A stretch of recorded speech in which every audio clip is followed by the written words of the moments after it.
আমাদের প্রেসিডেন্ট রঞ্জিত কাকু on the way from golf club. Hello, আমরা আর একটু ওয়েট করি। দিতে পারছি সেটা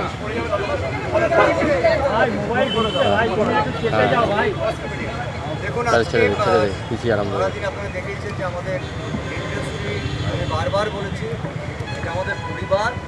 আমি তোমার মোবাইল ছিলেন তাদের সঙ্গেই ছিলাম। এটা আমাদের পরিবার, আমাদের শিল্পী, কলাকুশলী, আমাদের প্রডিউসার, তাদেরও নামটা পুরো আলাদা আলাদা। আজকে তারা পরিবারের মতনই ওয়ার্ক করেছে। সারাদিন তারা আমাদের সঙ্গে ছিলেন। আমাদের টেলিভিশনের ফ্যাক্টরস আছে যেগুলো আমাদের সুরক্ষার জন্য, সেইগুলোকে আলাদা আলাদা করে মেনটেন করে তারা একটা জায়গায় এসছে।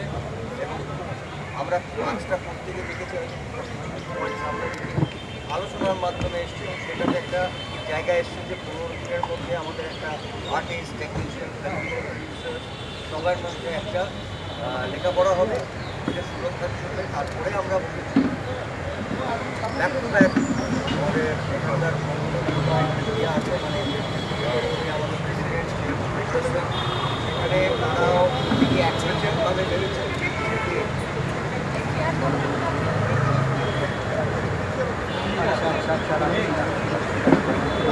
চলে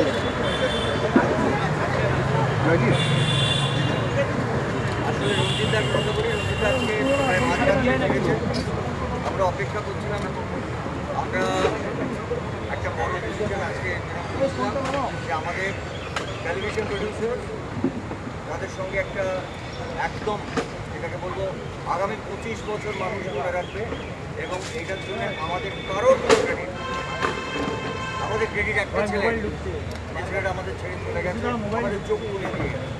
এতগুলো শিল্পী সবাই ঠিক সেইভাবে আমাদের কাজের ধরনটা আলাদা করে তাদের সঙ্গে আলাদা করে একই রকমভাবে ইভেন ইন্স্যুরেন্স থেকে শুরু করে ফিল্মের সিনেমা যাতে ইন্স্যুরেন্স যেটা অল ইন্ডিয়াতে আছে সেই ইন্স্যুরেন্সের জায়গা থেকে শুরু করে সবটা তারা আমাদের সঙ্গে আছে। কারো লেখাপড়া সেটাও হয়তো 4 দিনের মধ্যে 5 দিনের মধ্যে কাজ আছে এবং ফাইনালি জানেন অফিসিয়ালি আপনি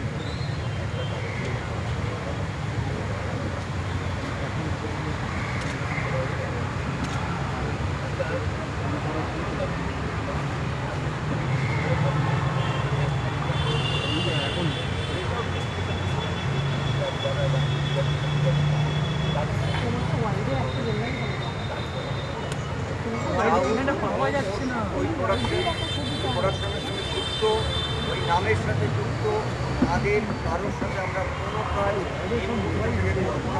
যতক্ষণ না হয় পাবলিক বা আমরা জানতে পারি যে আমাদের রাহুল, আপনাদের রাহুল কী করে আমাদের